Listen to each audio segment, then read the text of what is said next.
രക്ഷിക്കപ്പെടൽ എന്ന പരിപാടി മറ്റ് രാഷ്ട്രത്തിലുള്ളവർക്ക് അവർക്ക് വേണ്ടിയുള്ളതല്ല. ഭാരതീയനെ വിസ്തരിക്കേണ്ടതും ന്യായം വിധിക്കേണ്ടതും ഭാരതീയ ന്യായ സംഹിതയുടെ അടിസ്ഥാനത്തിലാണ്. മനുഷ്യ നീ പാപിയാണ് നിരന്തരം പറഞ്ഞ് എൻ്റെ മനസ്സിനെ കീഴ്പ്പെടുത്താൻ ശ്രമിക്കുന്ന ഈ പ്രസംഗ തൊഴിലാളികളുടെ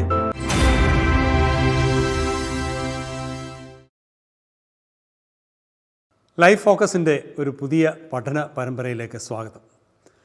വേദപുസ്തക സംബന്ധിയായി നമുക്കുണ്ടാകുന്ന സംശയങ്ങൾക്കും നാം അഭിമുഖീകരിക്കുന്ന ചോദ്യങ്ങൾക്കും ഉത്തരം കണ്ടെത്താനുള്ള ഒരു ശ്രമമാണ് ഇവിടെ നടത്തുന്നത്.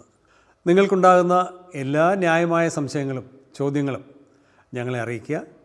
തൃപ്തികരമായ ഉത്തരം നൽകാൻ ഞങ്ങൾ ശ്രമിക്കാം. ഇന്ന് നമ്മുടെ ചോദ്യങ്ങൾക്ക് ഉത്തരം നൽകുന്നത് സുവിശേഷകൻ ചാണ്ടപ്പിള്ള ഫിലിപ്പ് അവർകളാണ്. നമ്മുടെ പ്രേക്ഷകരിൽ പലരും നേരിട്ട് ഉന്നയിച്ച ചില ചോദ്യങ്ങളാണ് ഇന്ന് ചോദിക്കുന്നത്. എല്ലാ പ്രിയപ്പെട്ടവരെയും ഒരിക്കൽ കൂടെ ലൈഫ് ഫോക്കസ് QA സെഷനിലേക്ക് സ്വാഗതം ചെയ്യുന്നു.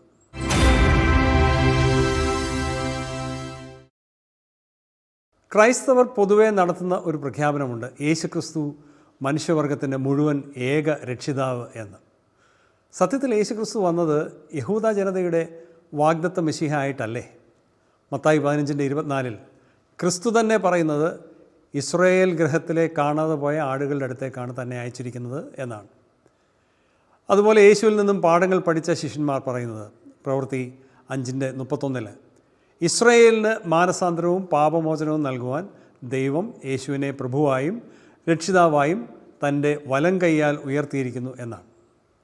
ഇനി പ്രവൃത്തി 13:23 വായിച്ചാൽ ദൈവം വാഗ്ദത്തം ചെയ്തതുപോലെ ഇസ്രായേലിന് യേശു എന്ന രക്ഷിതാവിനെ കൊടുത്തു എന്നാണ് പറയുന്നത്. 13:26 23:20 മറ്റ് പല വാക്യങ്ങളിലും സമാനമായ ആശയം നമുക്ക് കാണാൻ കഴിയും. ഈ വാക്യങ്ങളെല്ലാം ചൂണ്ടിക്കാണിക്കുന്നത് രക്ഷയും ദേവാലയവും യാഗവും പുരോഹിതന്മാരും എല്ലാം ഇസ്രായേലിനുമായി മാത്രം ബന്ധപ്പെട്ടതാണ് എന്നതാണ്. അല്ലാതെ ഈ രക്ഷിക്കപ്പെടൽ എന്ന പരിപാടി മറ്റ് രാഷ്ട്രത്തിലുള്ളവർക്ക് അവർക്ക് വേണ്ടിയുള്ളതല്ല. ബൈബിൾ പറയുന്ന സാൽവേഷൻ എന്ന ഈ പദം ക്രൈസ്തവ സമൂഹം തെറ്റിദ്ധരിച്ചിരിക്കുകയല്ലേ? ഭാരതത്തിന് യേശുവിനെയും യേശുവിലൂടെയുള്ള രക്ഷയും അതിൻ്റെ ആവശ്യകത എന്താണ്? അതാണ് ആദ്യത്തെ ചോദ്യം. ജോർജ് കോശി ഇപ്പോൾ പറഞ്ഞ ഈ കാര്യങ്ങൾ ക്രൈസ്തവ സമൂഹത്തിൽ പലയിടങ്ങളിലായി ഒരർബുദം പോലെ വ്യാപിച്ചുകൊണ്ടിരിക്കുന്ന ഒരു ഉപദേശമാണ്. അതിനവർക്ക് പറയാൻ കുറേ ന്യായങ്ങളുമുണ്ട്. യേശുക്രിസ്തുവിൻ്റെ അത്ഭുത പ്രവൃത്തികൾ വലിയൊരു പങ്ക് നടന്നത് ഇസ്രായേൽ ജനത്തിൻ്റെ ഇടയിലായിരുന്നു. യേശുവിൻ്റെ പ്രഭാഷണവും യേശുവിനോട് ചേർന്നുള്ള ശിഷ്യന്മാരുടെ പ്രഭാഷണവും യേശു 70 പേരെ തിരഞ്ഞെടുത്ത് പ്രസംഗിക്കാൻ അയച്ച അവരുടെ പ്രഭാഷണവും യോഹന്നാൻ സ്നാപകൻ്റെ പ്രഭാഷണവും എല്ലാം ഇസ്രായേലിനു വേണ്ടി വരാൻ പോകുന്ന ദൈവരാജ്യത്തെ സംബന്ധിച്ചായിരുന്നു. അപ്പോൾ റോമൻ സാമ്രാജ്യത്തിൻ്റെ അധീനതയിലായിരിക്കുന്ന ഇസ്രായേൽ ജനത്തെ അതിൽ നിന്ന് വിടുവിച്ച് ഒരു രാജ്യം സ്ഥാപിക്കാൻ മശിഹ വരും എന്ന വലിയ പ്രതീക്ഷയിലാണ് ആ കാലങ്ങളിലായി ഇസ്രായേൽ കാത്തിരുന്നത്. അതുകൊണ്ട് മാത്രം യേശുക്രിസ്തു ലോകത്തിൽ വന്നത് ഇസ്രായേലിനു വേണ്ടിയാണെന്ന് സ്ഥാപിക്കാൻ കഴിയുകയില്ല. യേശു നിശ്ചയമായും അവരുടെ മശിഹയായി വരും. യേശുവിനെ കണ്ട ആളുകളും യേശുവിനെ മശിഹയെന്ന് പറഞ്ഞു. അന്ത്രയാസ് യേശുവിനെ കണ്ടിട്ട് പത്രോസിൻ്റെ അടുക്കൽ ചെന്നിട്ട് പറഞ്ഞത്, ഞാൻ ക്രിസ്തുവിനെ കണ്ടെത്തിയിരിക്കുന്നു, അഥവാ മശിഹയെ കണ്ടെത്തിയിരിക്കുന്നു. നഥനിയേലിനോട് ഫിലിപ്പോസ് പറഞ്ഞതും ഫിലിപ്പോസിൻ്റെ വാക്ക് കേട്ട് നഥനിയേല് പറഞ്ഞതും അതുതന്നെയാണ്. കൂടാതെ കാരാഗൃഹത്തിൽ കിടന്നപ്പോൾ യോഹന്നാൻ സ്നാപകൻ ആളയച്ച് യേശുവിനോട് ചോദിപ്പിച്ചു, നീ തന്നെയോ വരുവാനുള്ള മശിഹ? യോഹന്നാൻ സംശയിച്ചു. കാര്യം അതുവരെ ദൈവരാജ്യത്തെക്കുറിച്ച് പ്രസംഗിച്ചു കൊണ്ടിരുന്നു. തൻ്റെ പിറകെ വരുന്ന ആ മശിഹ വേഗത്തിൽ രാജ്യം സ്ഥാപിക്കും, ഇസ്രായേലിനൊരു വലിയ ആശ്വാസം ലഭിക്കുമെന്നൊക്കെയാണ് യോഹന്നാൻ സ്നാപകനും കരുതിയത്. അപ്പോൾ വഴിയൊരുക്കാൻ വന്നയാളാണ്. പക്ഷേ അദ്ദേഹം ചിന്തിച്ചതൊക്കെ പെട്ടെന്ന് ഇതൊക്കെ അങ്ങ് സാധിച്ചെടുക്കുമെന്നായിരുന്നു. അപ്പോൾ അദ്ദേഹവും ഒടുവിൽ സംശയാലുവായിട്ട് മാറിയത് നാം മനസ്സിലാക്കുന്നു. അപ്പോൾ ചുരുക്കത്തിൽ രാജ്യം സ്ഥാപിക്കുക, മശിഹ വരും. ഇതായിരുന്നു ഇസ്രയേലിൻ്റെ പൊതുവെയുള്ള പ്രതീക്ഷ. ഉദാഹരണമായി പറഞ്ഞാൽ യേശുക്രിസ്തു സ്വർഗാരോഹണം ചെയ്യുന്നതിന് മുൻപ് യേശുവിനോട് അപ്പസ്തോല പ്രവൃത്തി 1-ാം അധ്യായം വായിക്കുമ്പോഴറിയാം, അതിൻ്റെ ആരംഭ ഭാഗത്ത് യേശുവിനോട് ശിഷ്യഗണം ചോദിക്കുന്നുണ്ട്, നീ ഈ കാലത്തിലോ രാജ്യം സ്ഥാപിക്കാൻ. അപ്പോൾ ഇവരുടെ എല്ലാം മനസ്സിൽ അതാണ് ഇരുന്നത്. നിശ്ചയമായും യേശു യഹൂദൻ്റെ മശിഹയായിട്ട് തന്നെയാണ് വന്നത്. പക്ഷേ ആ മശിഹയെ അവർ അംഗീകരിച്ചില്ല. അവർ പ്രതീക്ഷിച്ചതുപോലെയല്ല മശിഹ വന്നത്. അവർ പ്രതീക്ഷിച്ചതുപോലെയല്ല, അല്ലെങ്കിൽ അവരുടെ പ്രതീക്ഷയ്ക്കനുസരിച്ച് നിലയിലല്ല യേശു ഈ ലോകത്തിൽ വരുന്നത്. അതുകൊണ്ടാണ് യേശുവിനെ അവർ തള്ളിക്കളഞ്ഞത്. യോഹന്നാൻ്റെ സുവിശേഷം 1:11 അത് വായിക്കുന്നു. അവൻ സ്വന്തത്തിലേക്ക് വന്നു, സ്വന്തക്കാരോ അവനെ കൈക്കൊണ്ടില്ല എന്ന് പറയുന്നത്. ഇനി അതവിടെ നിൽക്കും. അപ്പോൾ തന്നെ ഇത് സകല മനുഷ്യർക്കും വേണ്ടിയല്ലേ? യേശുവിൻ്റെ അത്ഭുത പ്രവൃത്തി ജാതികളുടെ ഇടയിൽ നടന്നിട്ടുണ്ട്. 2 ദൃഷ്ടാന്തം. ഒന്ന്, കനാന്യ സ്ത്രീയുടെ മകളെ സുഖപ്പെടുത്തിയല്ലോ. അവളോട് പറഞ്ഞല്ലോ, മക്കളുടെ അപ്പം എടുത്ത് നായ്ക്കുട്ടികൾക്ക് ഇട്ടുകൊടുക്കുന്നത് വിഹിതം. അപ്പോൾ അവൾ പറഞ്ഞു, മക്കളുടെ മേശയിൽ നിന്ന് വീഴുന്നത് തിന്ന് നായ്ക്കുട്ടികളും തൃപ്തി അടയുന്നുണ്ടല്ലോ എന്ന്.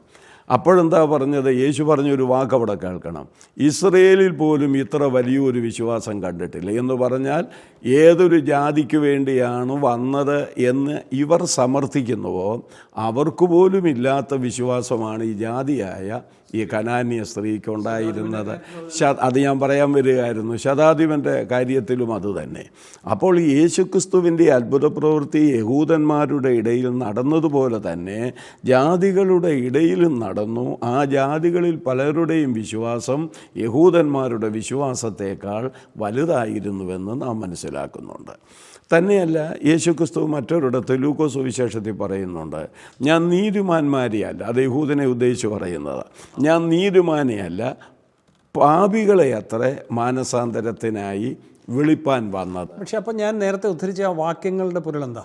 വാക്യങ്ങളുടെ പൊരുളിതാണ്. യേശു നിശ്ചയമായും മശിഹയായിട്ട് ഇവർക്ക് വേണ്ടിയാണ് പ്രഥമമായും പ്രധാനമായും വന്നത്. അതിന് സംശയമില്ല. പക്ഷേ ഇവർ തള്ളിക്കളഞ്ഞു.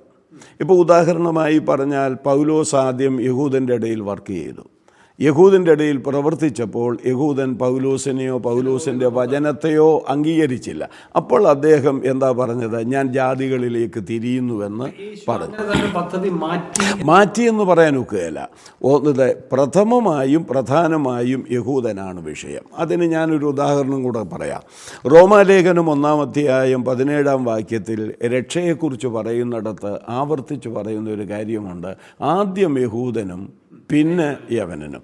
എന്തായിരുന്നാലും ഇസ്രയേലിനോടുള്ള ബന്ധത്തിൽ ദൈവത്തിന് പ്രത്യേകമായ ഒരു പരിഗണനയുണ്ട്. അത് അബ്രഹാമിനോടുള്ള വാഗ്ദത്തങ്ങളിലെ ദൈവത്തിൻ്റെ വിശ്വസ്തതയാണ്.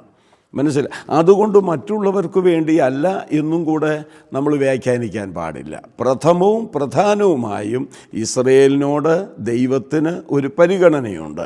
പക്ഷേ ആ പരിഗണന ഇവർ യേശുവിനെ അംഗീകരിക്കാത്തതോടുകൂടെ അവരോടുള്ള കാര്യപരിപാടി അവസാനിപ്പിക്കുകയാണ് ചെയ്തത്.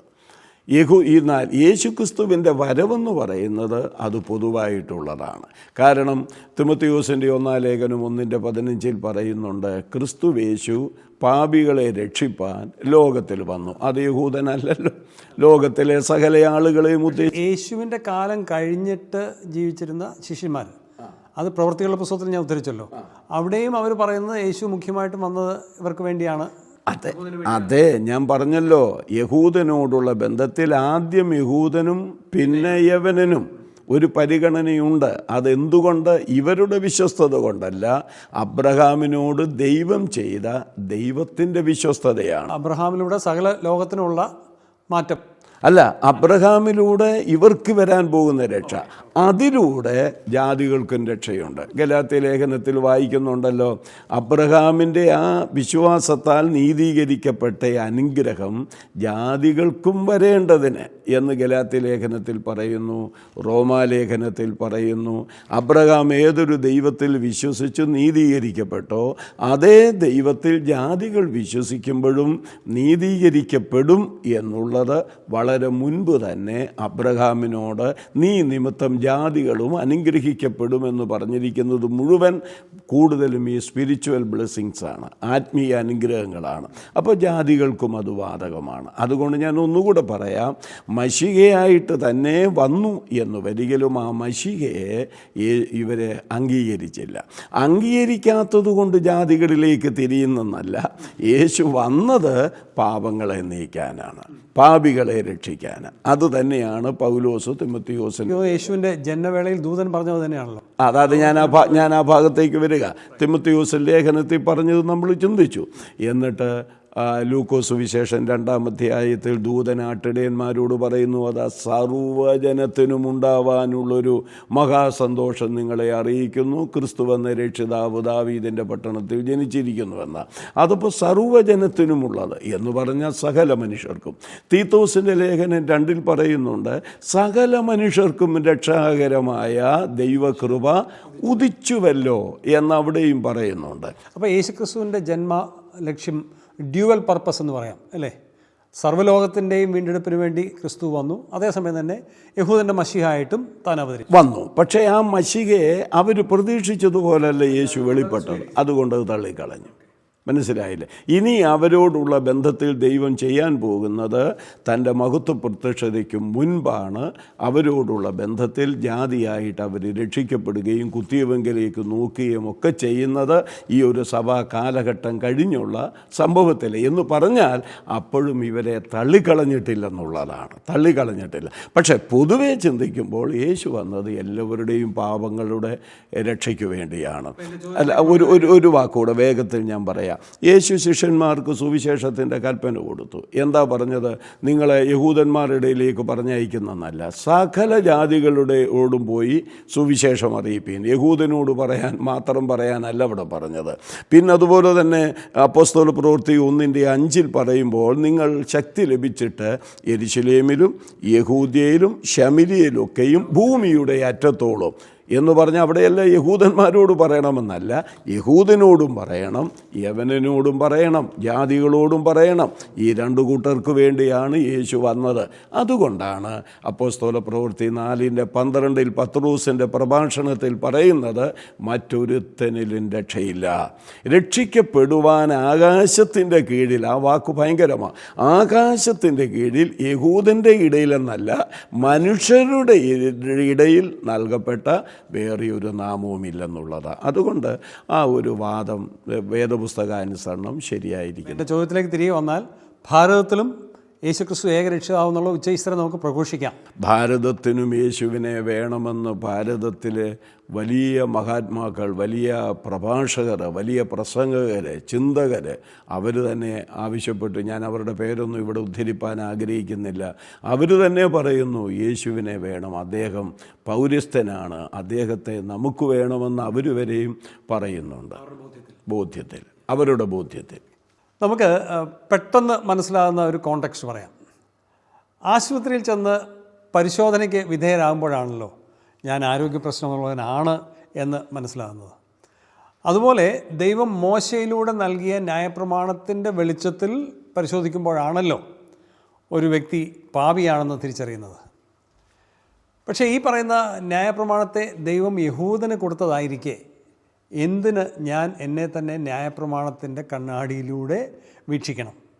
ചോദ്യം മനസ്സിലായെന്ന് ഞാൻ കരുതുന്നു. മോശ വഴി ദൈവം ന്യായപ്രമാണം നൽകിയത് ഇസ്രായേൽ ജനതയ്ക്കായിരുന്നു എന്നുള്ളത് നമുക്കറിയാം. സ്വാഭാവികമായും അവർക്കാണല്ലോ അത് ബാധകമാകുന്നത്.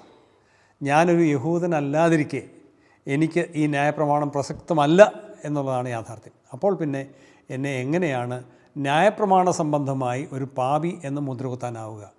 ഭാരതീയനെ വിസ്തരിക്കേണ്ടതും ന്യായം വിധിക്കേണ്ടതും ഭാരതീയ ന്യായ സംഹിതയുടെ അടിസ്ഥാനത്തിലാണ്. യഹൂദൻ്റെ പ്രമാണം എനിക്കെന്തിനാണ്? ന്യായപ്രമാണവും യാഗ അർപ്പണവുമൊക്കെ യഹൂദനുമായി ബന്ധപ്പെട്ട കാര്യമായിരിക്കെ ഭാരതീയനായ എന്നെ യഹൂദ ന്യായപ്രമാണപ്രകാരം പാപിയെന്ന് വിളിക്കാനാവുമോ? അതാണ് ഒന്നാമത്തെ ചോദ്യം. ഒരു കാര്യം കൂടെ, ഇസ്രായേലിയരുടെ പാപമോചനത്തിനായിട്ടാണല്ലോ ലേവ്യ പുരോഹിതന്മാർ യെരുശലേം ദേവാലയത്തിൽ മൃഗബലി നടത്തി വന്നത്. എന്നാൽ നമുക്കറിയാം, നമ്മുടെ ആരാധനാലയങ്ങളിൽ ബലിയർപ്പണം ഇല്ല. നാം ആരും ഒരു യാഗമൃഗവുമായി ഒരു പുരോഹിതനെയും ഒരിക്കലും സമീപിച്ചിട്ടുമില്ല. അതായത് ഇസ്രായേൽ ജനതയ്ക്ക് വേണ്ടി മാത്രമായിരുന്നു പാപപരിഹാരാർത്ഥമുള്ള യാഗാർപ്പണം നടന്നത് എന്ന് നമുക്ക് തീർത്തും പറയാം. യഹൂദൻ്റെ സാംസ്കാരിക പശ്ചാത്തലത്തിൽ നടന്ന ഈ സംഭവങ്ങൾക്ക് സാർവലൗകിക മാനം നൽകി പഠിപ്പിക്കുന്നത്, രക്ഷ എല്ലാവർക്കും ആവശ്യമാണെന്ന് പഠിപ്പിക്കുന്നത് ബൈബിളിൻ്റെ തന്നെ ആശയങ്ങൾക്ക് വിരുദ്ധമായി തോന്നുന്നില്ലേ? അതുകൊണ്ടാണല്ലോ ക്രിസ്തു ഭാരതീയരായ നമ്മുടെയും രക്ഷകനാണെന്ന് പറയേണ്ടി വരുന്നത്. ഇപ്പോൾ നാം ആ കാര്യം പറയുകയുണ്ടായി. ഇപ്പോൾ ചോദിച്ച ചോദ്യത്തിൻ്റെ ഒടുവിലത്തെ ഭാഗത്തിൻ്റെ മറുപടി നമ്മൾ ആദ്യത്തെ ചോദ്യത്തിൽ വിവരിച്ചിട്ടുള്ളതാണ്. ഞാനിനി ആ ചോദ്യത്തിൻ്റെ ആരംഭത്തിലേക്ക് വരികയാണ്. ന്യായപ്രമാണം എന്നുള്ളത് യഹൂദന് ദൈവം കൊടുത്ത 10 കൽപ്പനകളെ ഉദ്ദേശിച്ചായിരിക്കുമല്ലോ പ്രധാനമായും ഉദ്ദേശിച്ചത്.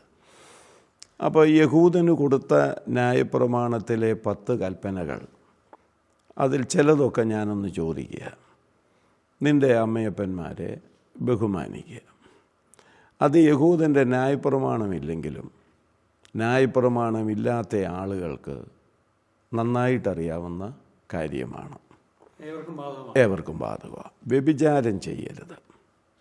അതും ന്യായപ്രമാണമില്ലാത്ത ആളുകൾക്കും ബാധകവുമാണ്. അതവർക്കറിയുകയും ചെയ്യും. അതുകൊണ്ടാണല്ലോ മറയത്തത് ചെയ്യുന്നത്, പച്ച മലയാളത്തിൽ പറഞ്ഞ, അല്ലെ പിന്നെ പബ്ലിക്ക് ചെയ്യാമല്ലോ. പിന്നെ അങ്ങനെയുള്ള കുറേ കാര്യങ്ങൾ ഞാൻ പറഞ്ഞതിൻ്റെ സാരം. ഈ ന്യായപ്രമാണം എന്നുള്ള പദം അവിടെ തൽക്കാലം ഞാനൊന്ന് അവസാനിപ്പിച്ചു. പ്രമാണം എന്നുള്ളത് എടുക്കുക. ഈ പ്രമാണമുള്ളിടത്താണ് ലംഘനത്തെക്കുറിച്ച് ബോധം വരുന്നത്. പ്രമാണമില്ലെങ്കിൽ ലംഘനത്തെക്കുറിച്ച് ബോധം വരികയില്ല. അപ്പോൾ ന്യായപ്രമാണമില്ലാത്തവർക്ക് ലംഘനത്തെക്കുറിച്ച് എങ്ങനെയാണ് ബോധം വരുന്നത്? അവർക്ക് മറ്റൊരു പ്രമാണമുണ്ട്. അതാണ് മനസാക്ഷിയുടെ പ്രമാണം. റോമാലേഖനം 2-ാം അധ്യായം. നമുക്ക് ഭാരതീയ ന്യായ സംഹിതയൊക്കെ ഉണ്ട്. അതവിടെ നിൽക്കട്ടെ. നമ്മൾ വചനപ്രകാരം ഒന്ന് പറയുകയാണ്. അത് കഴിഞ്ഞാൽ ഞാൻ അതിലേക്ക് കടക്കാം. റോമാലേഖനം 2-ാം അധ്യായത്തിൻ്റെ ഒടുവിലേക്ക് വരുമ്പോൾ പൗലോസ് അവിടെ ഒരു കാര്യം ഓർപ്പിക്കുന്നുണ്ട്. ന്യായപ്രമാണമില്ലാത്ത ജാതികൾക്ക് അവരുടെ മനസാക്ഷി തന്നെ പ്രമാണമായിരിക്കുന്നു എന്നുള്ളതാണ്. അപ്പം ന്യായപ്രമാണം എന്ന പേരിൽ അറിയപ്പെടുന്നതാണെങ്കിലും പ്രമാണമെന്ന പേരിൽ അറിയപ്പെടുന്നതാണെങ്കിലും ഒരാൾ പാപിയാണെന്നും അവൻ പാപം ചെയ്തുവെന്നും അവന് ബോധം വരണമെങ്കിൽ ഈ പ്രമാണം വേണം. പണ്ട് കാലത്ത് നമ്മുടെ വൈദ്യശാസ്ത്രം പുരോഗമിക്കുന്നതിന് മുൻപ് നമ്മുടെയൊക്കെ പഴമക്കാരെ പേപ്പട്ടി കടിച്ച് കഴിയുമ്പോൾ ചെയ്യുന്ന ഒരു പരിപാടിയുണ്ട്. അതെന്താണെന്ന് ചോദിച്ചാൽ, കടിച്ചത് പേപ്പട്ടിയാണോ അല്ലയോ എന്നറിയാൻ നമുക്കറിയാം. അല്പം നാരങ്ങ കൊടുക്കും. ഈ നാരങ്ങ കൊടുത്തു കഴിയുമ്പോൾ കടിച്ചത് പേപ്പട്ടിയാണെങ്കിൽ അവനിലത് വെളിപ്പെടും. ഈ നാരങ്ങ കൊണ്ട് മനുഷ്യനെ പേ ഉണ്ടാക്കുകയല്ല, നാരങ്ങ മനുഷ്യനിലുള്ള പേ വെളിപ്പെടുത്തുക ചെയ്യുന്നത്. ഇതുപോലെ പ്രമാണവും ന്യായപ്രമാണവും എല്ലാം തന്നെ മനുഷ്യനെ പാപിയാക്കുകയല്ല, അവനിലുള്ള പാപത്തെ അവന് വെളിപ്പെടുത്തുകയാണ്. അതുകൊണ്ടാണ് ഗലാത്യ ലേഖനത്തിൽ പറയുന്നു, ന്യായപ്രമാണം പാപത്തിൻ്റെ പരിജ്ഞാനം നൽകുന്നെന്ന. മനുഷ്യനെ പാപിയാക്കുന്നെന്നല്ല, പാപത്തിൻ്റെ പരിജ്ഞാനം നൽകുന്നു എന്നാണ്. അപ്പോൾ യഹൂദന് സ്വദേശീയമായി കൊടുത്ത ന്യായപ്രമാണം അതവൻ അനുഷ്ഠിച്ചോട്ടെ. പക്ഷേ ഇവിടെ പറഞ്ഞതുപോലെ ഭാരതീയന് ആ പ്രമാണം ചെയ്ത് രക്ഷ പ്രാപിക്കണോ? വേണ്ട. ഭാരതീയനായിരുന്നാലും യഹൂദനായിരുന്നാലും പ്രവൃത്തി മാർഗത്തിലൂടെ രക്ഷയില്ല. ഈ ജാതികളായിരിക്കുന്ന എപ്പേസ് ലേഖനം, എപ്പസോസിലെ വിശുദ്ധന്മാരെങ്കിൽ രക്ഷിക്കപ്പെട്ടവർ അവർ ജാതികളിൽ നിന്ന് വന്നവരാണ്.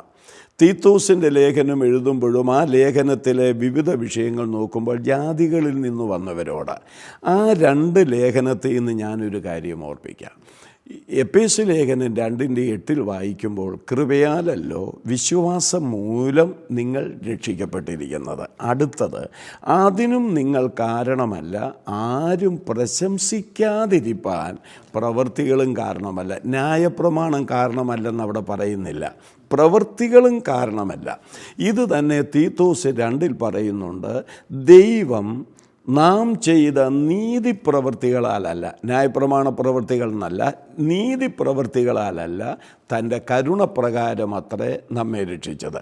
അപ്പോൾ ഈ 2 വചനവും കൂടെ ചേർത്ത് വെച്ച് നോക്കുമ്പോൾ അവിടെ ന്യായപ്രമാണമില്ലാത്തവരാ നമ്മൾ. എപ്പസോസിലെ ആളുകളോട് പറയുന്നുണ്ട്, മുമ്പ് നിങ്ങൾ ദൈവമില്ലാത്തവർ, ക്രിസ്തുവില്ലാത്തവർ, ഇസ്രയേൽ പൗരതയോട് സംബന്ധമില്ലാത്തവർ. അപ്പോൾ അവർക്ക് ന്യായപ്രമാണമില്ലല്ലോ.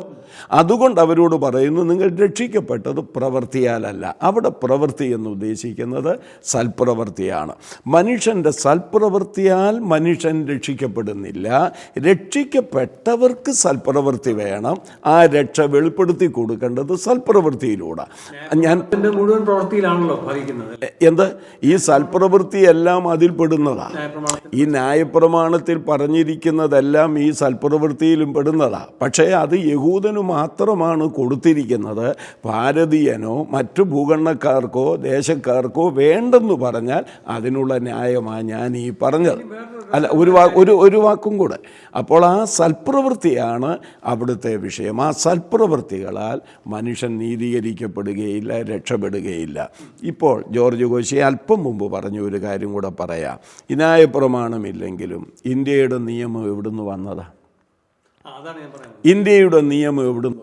എല്ലാ പ്രമാണങ്ങളും, ലോകമാസകലമുള്ള എല്ലാ പ്രമാണങ്ങളുടെ അടിസ്ഥാനം റോമൻ ലോ ഉൾപ്പെടെ അതിൻ്റെ ഒരു കടപ്പാടാണ് ഇങ്ങോട്ട് കിടക്കുന്നത്. ഇതിൻ്റെ എല്ലാം വേര് തേടി ചെന്നാൽ ഈ ന്യായപ്രമാണം മോശയിലെത്തും. പറഞ്ഞു മനസ്സിലായില്ലേ? നാം ഭാരതീയർ പാപികളാണെന്ന് മോശയോ യേശുവോ അപ്പോസ്തലന്മാരോ വന്ന് നമ്മളോട് ഒരിക്കലും പറഞ്ഞിട്ടില്ല.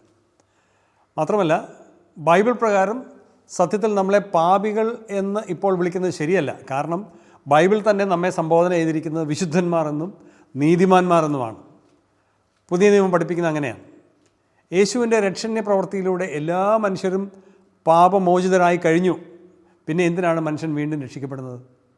അപ്പോൾ എല്ലാ മനുഷ്യരും പാപികളാണ്, എല്ലാ മനുഷ്യരും കൊണ്ട് രക്ഷിക്കപ്പെടണം എന്ന് ക്രിസ്തുമതം പറയുന്നത് ഭോഷ്കാണ് എന്നല്ലേ ഇതെല്ലാം തെളിയിക്കുന്നത്? മനുഷ്യ, നീ പാപിയാണ് എന്ന് നിരന്തരം പറഞ്ഞ് എൻ്റെ മനസ്സിനെ കീഴ്പ്പെടുത്താൻ ശ്രമിക്കുന്ന ഈ പ്രസംഗ തൊഴിലാളികളുടെ ഉപജീവനത്തിന് വേണ്ടിയല്ലേ ഇത്തരം ചിന്താഗതികൾ ഇന്ന് പ്രചരിപ്പിക്കുന്നത് എന്ന് ചോദിച്ചാൽ അത് അധികമാകുകയില്ല എന്ന് ഞാൻ കരുതുകയാണ്. ഈ പ്രസംഗ തൊഴിലാളികളുടെ ഉപജീവനത്തിനു വേണ്ടിയാണ് ഇങ്ങനൊക്കെ പ്രസംഗിക്കുന്നതെന്ന് പറഞ്ഞാൽ ആര് പറഞ്ഞാലും അത് ശരിയാകുകയില്ല. അല്ല, കാരണം കിട്ടിയ ചോദ്യമാണ്. അതാ ഞാൻ പറഞ്ഞത്. കാരണം ഇപ്പോൾ ആത്മീയ മതത്തിൽ നിന്ന് പുറത്തോട്ടിറങ്ങിയാൽ സെക്യുലർ ഫീൽഡിൽ പ്രസംഗിക്കുന്ന ആളുകളില്ലേ, അപ്പോൾ അവർ ഈ പാപിയെന്നും വിളിക്കുന്നില്ല, രക്ഷയെന്നും പറയുന്നില്ല. അപ്പോൾ അവർക്കും വയറ്റുപിഴപ്പിന് വേണ്ടിയല്ലേ അതും. അപ്പോൾ ഈ പ്രസംഗത്തിൽ പാപിയെന്ന് വിളിക്കുന്നതോ ശിക്ഷിക്കപ്പെടുമെന്ന് പറയുന്നതോ അല്ല അവൻ്റെ വയറ്റുപിഴപ്പ് അല്ലെങ്കിൽ അവൻ്റെ തൊഴിലിൻ്റെ ശമ്പളമെന്ന് അതിനുവേണ്ടിയാണെന്നുള്ള ചിന്ത വരുന്നില്ല. ഇനി നമ്മൾ ചോദിച്ച വിഷയത്തിലേക്ക് ഞാനൊന്ന് വരട്ടെ. അപ്പോൾ ഒന്ന്, യേശു, മോശ, അതുപോലെ തന്നെ പൗലോസ് ഇവരാരും പാപി എന്ന് പറഞ്ഞിട്ടില്ലെന്നാണ് ചോദ്യകർത്താവ് ചോദിച്ചിരിക്കുന്നത്. അതിന് വേണ്ടുവോളം തെളിവ് ഞാൻ തരാം. ഒന്ന്, യേശു പറഞ്ഞ എന്നാണെന്നറിയാമോ? പാപം ചെയ്യുന്നവനെല്ലാം പിശാചിൻ്റെ മക്കളാകുന്നെന്നാണ് യേശു അപ്പോൾ പറഞ്ഞില്ലേ. 2, മാനസാന്തരപ്പെടുന്ന ഒരു പാപിയെ ചൊല്ലി സ്വർഗത്തിൽ വലിയ സന്തോഷമുണ്ടാകും. യേശു പാപി എന്ന് പറഞ്ഞില്ലേ. ഇനിയും അങ്ങനെ ഒത്തിരിയുണ്ട്. ഇനി പൗലോസ് എന്താ പറഞ്ഞിരിക്കുന്നത്? 1 റോമാലേഖനം 3:9, ആകയാൽ നമുക്കെന്ത് വിശേഷതയുള്ളൂ? അശേഷമില്ല. യഹൂദനും യവനനും ഒരുപോലെ പാപത്തിൻ്റെ കീഴെയാകുന്നു. നീതിമാൻ ആരുമില്ല, ഒരുത്തൻ പോലുമില്ല. എല്ലാവരും പാപം ചെയ്ത് ദൈവ തേജസ് ഇല്ലാത്തവരായി തീർന്നു. റോമാലേഖനം മുഴുവൻ നോക്കിയാൽ പൗലോസ് പാപി പാപി പാപി എന്ന് തന്നെയാണ് വിളിച്ചിരിക്കുന്നത്. ഇനി യേശു ലോകത്തിൽ വരുന്നതിന് മുൻപ് ദൈവം എന്താണ് മനുഷ്യനെക്കുറിച്ച് പറഞ്ഞിരിക്കുന്നത്? യെശയ്യാ പ്രവാചകൻ്റെ പുസ്തകം 1-ാം അധ്യായത്തിൽ ദൈവം വിളിക്കുക, വരുവീൻ നമുക്ക് തമ്മിൽ വാദിക്കാം. നിങ്ങളുടെ പാപം എത്ര കടും ചുവപ്പായിരുന്നാലും, നിങ്ങളുടെ വിശുദ്ധി എത്ര എന്നല്ല പറഞ്ഞിരിക്കുന്നത്, നിങ്ങളുടെ പാപം എത്ര കടും ചുവപ്പായിരുന്നാലും അതിനെ ഹിമം പോലെ വെളുപ്പിക്കാം.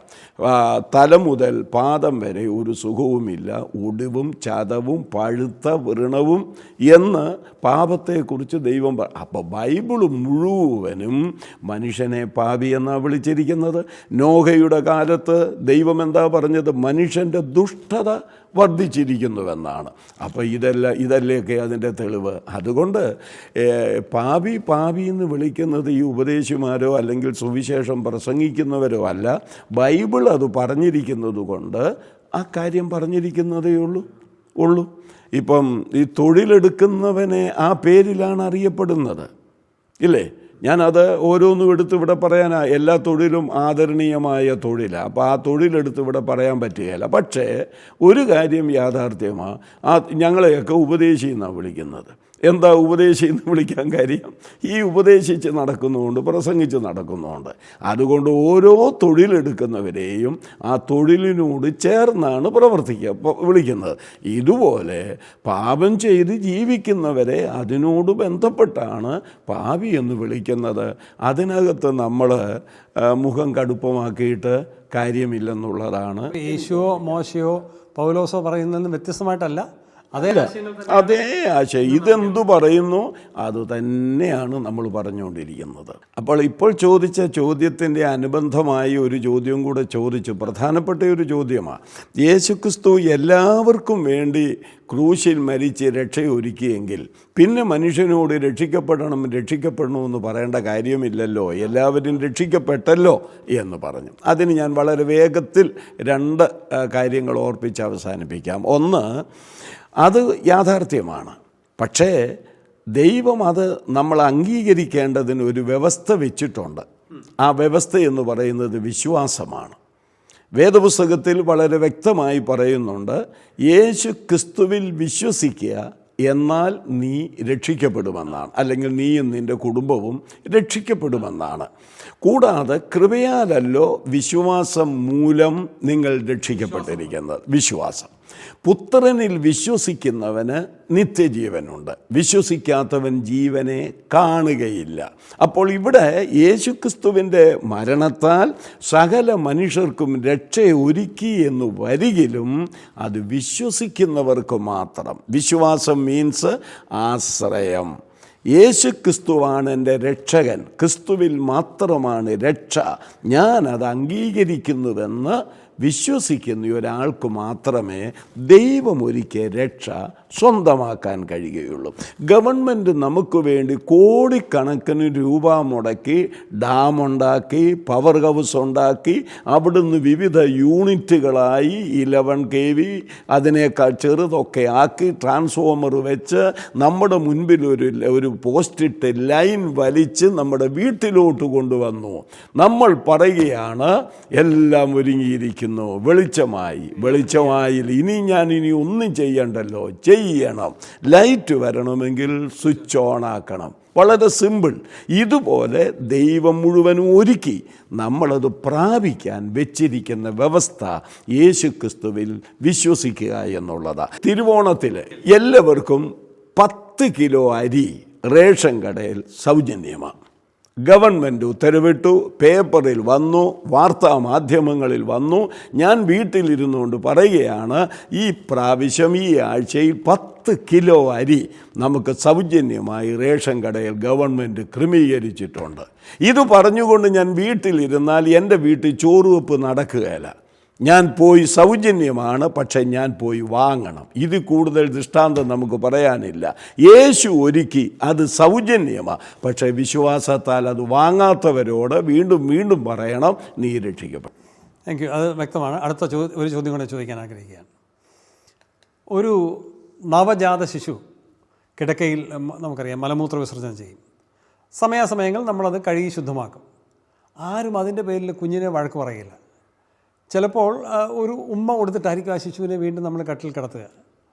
താൻ ചെയ്യുന്നതിലെ അപാകത തിരിച്ചറിയുന്ന പ്രായമാകുമ്പോൾ അല്ലെങ്കിൽ ഈ വകതിരിവുണ്ടാകുമ്പോൾ കുഞ്ഞ് ഓട്ടോമാറ്റിക്കായിട്ട് ആ കാര്യം അവസാനിപ്പിക്കും. മുതിർന്നു കഴിഞ്ഞാൽ അവൻ പിന്നെ അങ്ങനെ ചെയ്യത്തില്ല. അതുപോലെ നീ പാപിയാണ്, നീ ശിക്ഷ വാങ്ങിക്കൂട്ടും എന്നിങ്ങനെ നിരന്തരം പറഞ്ഞുകൊണ്ടിരിക്കാതെ നീ വിശുദ്ധനാണ്, നീ നീതിമാനാണ്, നീ ദൈവസൃഷ്ടിയാണ് എന്നിങ്ങനെയുള്ള ഒരു പോസിറ്റീവ് കാര്യങ്ങൾ ഒരുവനോട് ആവർത്തിച്ച് പറയുന്നതല്ലേ, അങ്ങനെ അവനെ വകതിരിവുള്ളവനാക്കുകയല്ലേ നാം ചെയ്യേണ്ടത്. അപ്പോൾ അവൻ പാടില്ലാത്ത കാര്യങ്ങൾ ചെയ്യുന്നതിൽ നിന്ന് ഒഴിഞ്ഞു മാറി അവൻ നന്മയിലേക്ക് വരും.